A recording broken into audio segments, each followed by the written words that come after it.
क्रांतिकारी जय भीम नमो बुद्धाय. स्वागत आहे सर्वांचं आजच्या माझ्या छोट्याशा ब्लॉगमध्ये. तर बघा इकडे पाठीमागचा एरिया आहे हा. इथे लग्न मंडप टाकलेला आहे आणि आजचं वातावरण बघा किती ऊन पडलेलं आहे. तर धम्म सकाळ सर्वांना.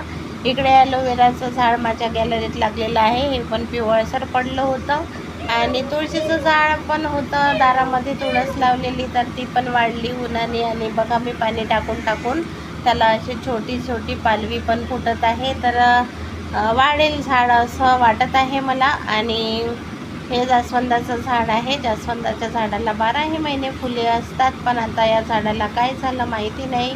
तर यावर्षी फुले काही आलेली नाहीत आणि फुलं दिसत पण नाहीत. आणि इकडे बघा लग्न मंडप, तुम्हाला आता मी पाठीमागचा मंडप दाखवलेला आहे. तो मंडप पण इकडे आपल्या दारापर्यंत लागलेला आहे.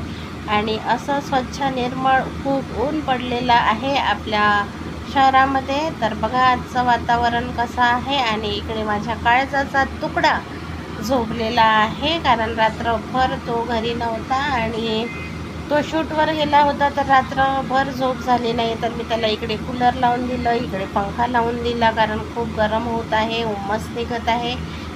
इकडे आणले होते आंब्याचा रस आणि शेवई मी रात्रीच बनवली होती. तर आता 3 आंबे उरले आहेत, तर आता मी बनवून घेईन आंब्याचा रस वगैरे. आणि मी इकडे चपाती बनवली आणि चपाती बनवली आणि इकडे भाजी बनवली.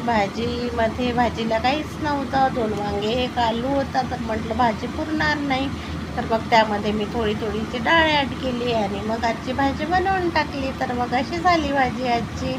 आणि मी केली जेवणाची तयारी पटापट. आजचा ब्लॉग कसा वाटला तुम्हाला सांगा नक्की.